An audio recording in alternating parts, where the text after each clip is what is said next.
La idea de un poco de la charla de hoy es poder abordar acotadamente, en realidad, algunas cuestiones relacionadas con el tema de acceso a derechos de las personas con discapacidad, ¿sí? Previo a esto hago algún par de aclaraciones porque pueden llegar a surgir. A veces hay un tema entre pasar del hecho de decir que tenemos una patología, ¿sí? A poder pasar a entender que tenemos alguna discapacidad.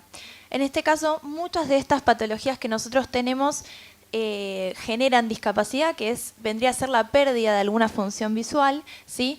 Y en este sentido, digamos, si bien no es el tema de hoy, no lo voy a desarrollar extensamente, sí tenemos que entender que únicamente el término discapacidad es un término que se vuelve administrativo en cuanto, en relación a poder exigir derechos que nosotros tenemos, ¿no? Por el hecho de pertenecer a este colectivo. Lo primero que vamos a trabajar, que es lo más central, es el certificado de discapacidad. Y cómo esto nos va a ir brindando, digamos, derechos en distintos sentidos. Puede ser que algunos de los beneficios y derechos que yo mencione no atañen a todos, ¿sí? Va a haber distintas particularidades que cada uno va a poder reconocer en función qué le parece, digamos, adecuado para cada uno, pero sí hay algunos que son sumamente importantes, por lo cual nosotros recomendamos ampliamente sacar el certificado, ¿sí? El certificado de discapacidad es un documento, ¿sí?, que es nacional y que lo primero que tenemos que saber es que no es un documento que busca estigmatizarnos. Vieron que muchas veces, frente a la primera vez que nos dicen sacamos el certificado de discapacidad, nos sentimos como, bueno, que nos ponen una etiqueta, que no sabemos qué significa, que no sabemos qué consecuencia va a tener, ¿no? Hay como un montón de mitos alrededor del certificado, como por ejemplo que si saco el certificado no voy a poder conseguir trabajo, ¿no? Ese es un mito bastante habitual.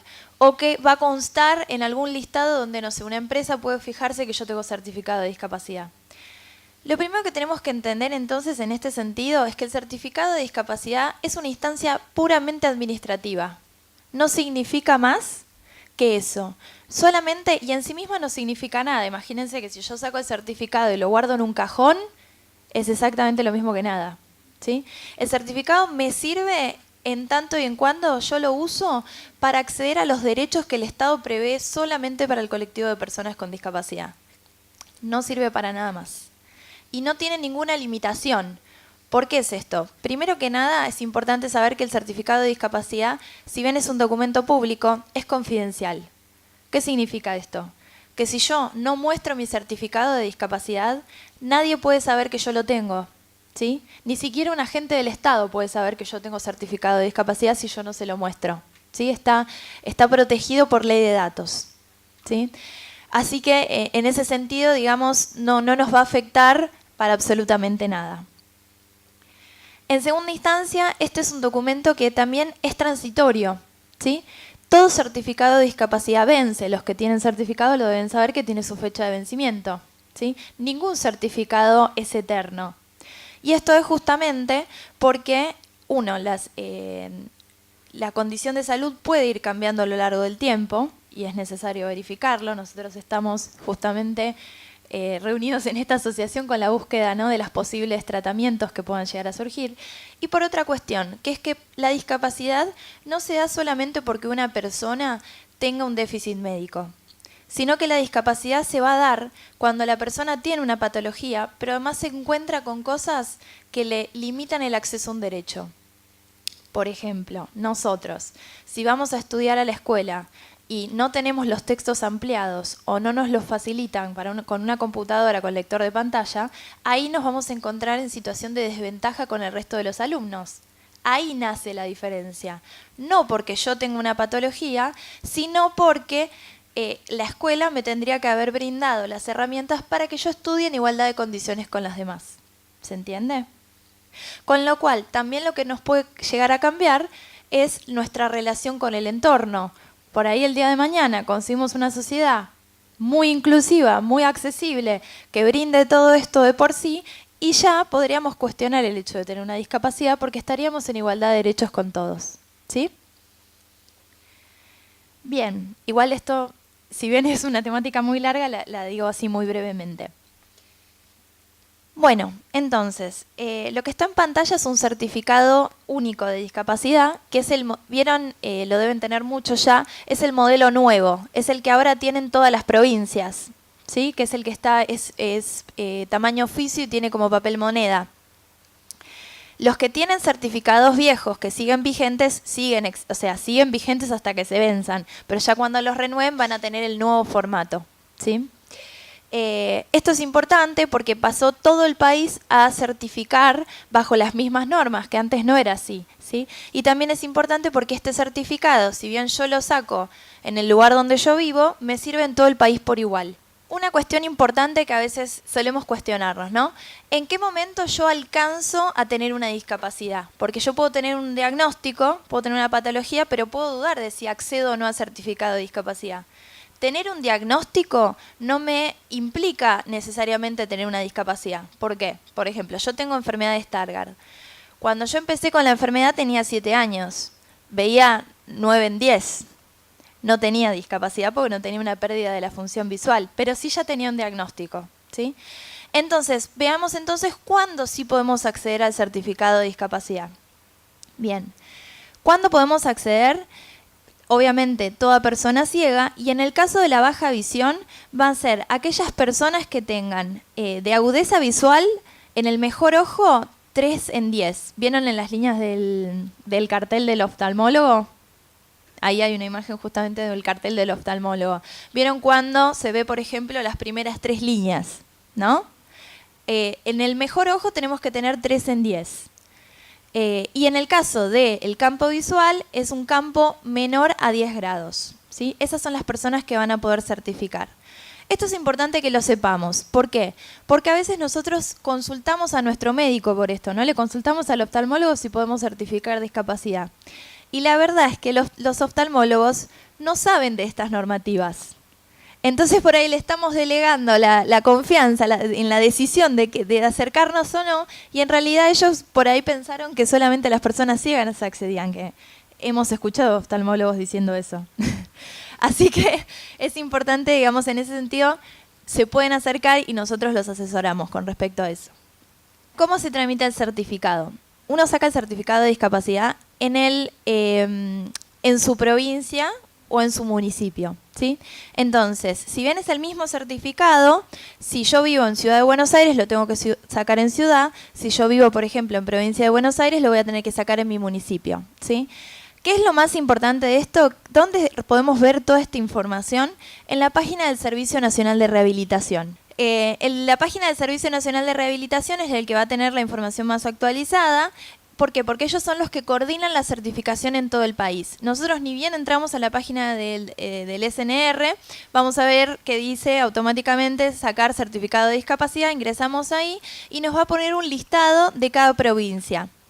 ¿Sí? Y en el caso, por ejemplo, de la provincia de Buenos Aires, al ingresar nos va a pedir que indiquemos el municipio en el que estamos. Hoy por hoy, por ejemplo, la provincia ya lo tiene completamente descentralizado, ¿sí? Los que viven en el partido de San Martín lo sacan ahí, no sé, los que viven en el partido de Tigre lo sacan en Tigre, ¿sí? Y hay que ver en general en cada municipio dónde es. En general está asignado un hospital por municipio. En el caso de los que viven en capital, para sacar el certificado de discapacidad, pueden acercarse a cualquier servicio social zonal. Los servicios sociales zonales son espacios, digamos, que están en cada comuna. ¿Vieron? Cada comuna tiene su propio servicio social zonal, donde ahí se hacen muchos trámites de distinta índole. Por ejemplo, los primeros pasos para el certificado de discapacidad. Lo que se hace es, se pueden acercar a cualquiera, ¿sí? El que les quede cerca, por domicilio, por trabajo, lo que fuese, y ahí les van a dar la primera orientación, que les van a entregar una planilla para que llene su médico de cabecera y les van a pedir una serie de estudios médicos. Una vez que ustedes tienen que ir y conseguir esos estudios médicos y esa planilla. Una vez que consiguen todo eso, vuelven al servicio social zonal, ¿sí? Y ahí entregan esa documentación. Entonces en el servicio social zonal les van a dar un turno para la junta evaluadora. La junta entonces ya se van a acercar con su documentación el día en el horario del turno y los va a ver ahí la junta evaluadora. Si la junta considera que corresponde, ya se llevan el certificado de discapacidad. Si no, bueno, podemos apelar. Si la Junta Evaluadora considera que no nos corresponde el certificado de discapacidad y nosotros creemos que sí, podemos apelar ahí mismo en Huergo. Ya sea, digamos, tanto en Capital como en cualquier jurisdicción. Si la Junta Evaluadora determina que no nos corresponde el certificado, nosotros siempre podemos apelar. Lo tenemos que hacer en los primeros 10 días corridos, ahí mismo donde fuimos a la Junta Evaluadora, y nos va a tener que ver otra junta con los mismos estudios, ¿sí? Pasamos entonces a qué beneficios y derechos nos otorga el certificado, que es lo más importante, y en realidad qué es lo que nos va a nosotros llevar a decidir que necesitamos sacar el certificado, ¿sí? Bueno, a grandes rasgos se los menciono a grandes rasgos y después los vemos por separado. Tenemos el pase libre de transporte público, que se lo deben conocer mayoritariamente. Tenemos exenciones de algunos impuestos, como puede ser ABL, como puede ser pago de patentes, como es la tarifa social de luz, gas y agua. Tenemos empleo en la administración pública. Símbolo internacional de acceso, que vieron que es la oblea de discapacidad para los autos, estacionamiento exclusivo frente al domicilio. Tenemos, digamos, una gran variedad. Tenemos asignaciones y pensiones también, ¿sí? Ahora los vamos a ir viendo uno por uno. El primero y el más conocido es el pase libre de transporte público. Este pase nos permite viajar de manera gratuita, ¿sí? Tanto en trenes, colectivos de corta, media y larga distancia y subte, ¿sí? Para los que tienen el viejo, se hace una reducción, ya lo deben saber, del certificado en grande, eso se plastifica y ese es el pase para colectivos y trenes. En el caso de los que tienen el nuevo, el pase ahora es la partecita de abajo del certificado. ¿Vieron que tiene como un troquelado? Bueno, eso se recorta y se plastifica. Y eso es el pase libre, ¿sí? Bien. Bueno, el pase, como ustedes deben saber, puede o no tener un acompañante, ¿sí? Si tiene un acompañante, significa que yo puede viajar conmigo otra persona de manera gratuita. Si no lo tiene, obviamente no. ¿Qué pasa igual con esto que es bastante habitual para el colectivo de personas con discapacidad visual? Nos suelen bajar del colectivo cuando dice que tiene acompañante y no estamos con el acompañante, ¿verdad? Bueno, esto está mal, no es así. O sea, el acompañante es un beneficio más que yo puedo utilizar, como no, ¿sí? Porque la idea es que justamente yo puedo utilizarlo como un apoyo. Es decir, yo podría tener recorridos a los que voy siempre y entonces me es fácil viajar sola y tener recorridos a los que por ahí me voy más lejos, no conozco, etcétera, y podría llegar a necesitar de un acompañante. Y en ese caso lo uso, ¿sí? Y algunos otros nos quedó de chapa porque a mí me dijeron, por ejemplo, la Junta Evaluadora que no me lo iban a dar y no sé por qué me lo pusieron. Así que me quedó de chapa, digamos. Pero bueno. Después, para aquellos que viven en provincia, está el pase multimodal, ¿sí? El pase, digamos, de abajo del CUD nos sirve para las líneas de colectivo de 1 al 199. Y en cambio, que son las que, digamos, pasan por capital. Para los colectivos que están siempre tienen su recorrido completamente en provincia, está el pase multimodal, que se saca, ¿sí?, en la página de transporte de la provincia de Buenos Aires. Ahí también les dejé el link, ahí muy sencillamente pueden ingresar, completar los datos y seguir el estado del trámite, ¿sí? Y para los que tienen, eso es para los que tienen certificado único de discapacidad, ¿sí? El CUD. Para los que no tienen CUD, tienen todavía el viejo, van a su municipio y si son de capital, van a la estación Constitución del subte en capital, ¿sí? De trenes y de subtes. Si nosotros tenemos alguna situación en la que nos bajan del colectivo o algo del estilo por no tener al acompañante, la denuncia la tenemos que hacer en la CNRT, que es la Comisión Nacional de Regulación del Transporte, ¿sí? Ahí en la hojita tienen esa información. Y digamos, simplemente llamando se puede erradicar la denuncia a la línea de colectivo. Y esto es importante que lo hagamos, porque es bastante habitual que pase esto, y en la medida en la que no reclamamos, no se les baja la directiva, digamos, la sanción a las líneas de colectivos que lo hacen para que dejen de hacerlo. Por otra parte, me había olvidado de comentar el tema de los pasajes de micro de media y larga distancia. Para sacar estos pasajes tenemos 3 opciones, digamos. La primera es ir en ventanilla a la boletería, ¿sí?, y sacarlo desde ahí.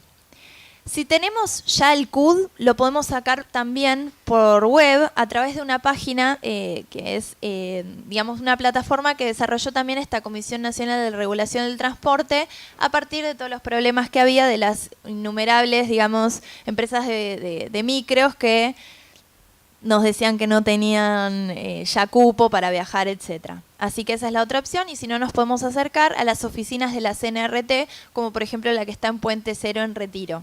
Por otra parte, podemos sacar el símbolo internacional de acceso, ¿sí? Y la franquicia de automotores. El símbolo internacional de acceso es la oblea de discapacidad para libre tránsito y estacionamiento de los autos, ¿sí?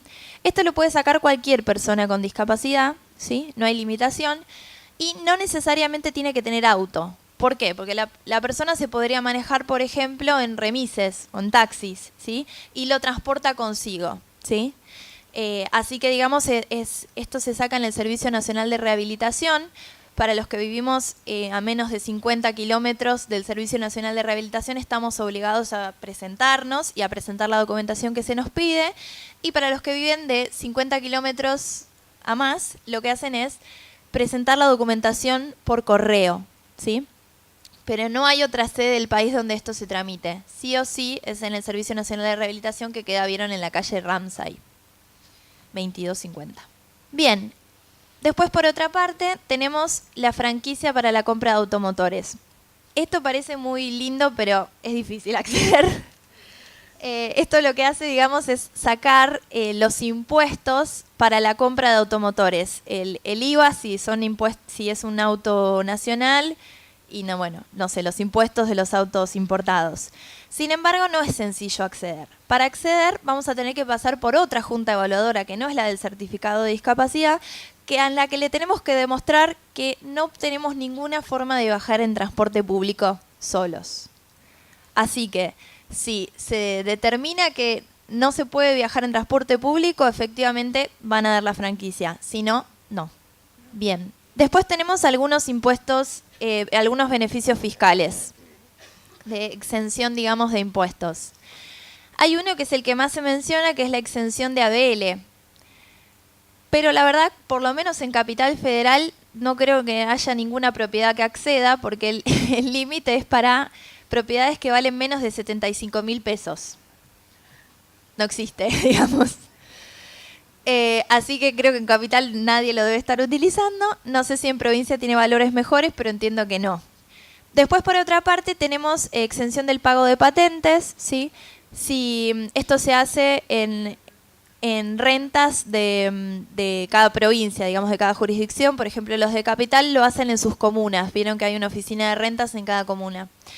Y esto, digamos, si la persona es propietaria del auto, la persona con discapacidad, la exención no importa el valor, digamos, del auto. En cambio, si el propietario del auto es el cónyuge, conviviente, hijos, padres, etcétera, tiene un límite de hasta, creo que 225.000 pesos por auto. Y que además se puede pedir, obviamente, por un único auto. Bien, y después tenemos, que eso es relativamente nuevo, la tarifa social de luz y gas.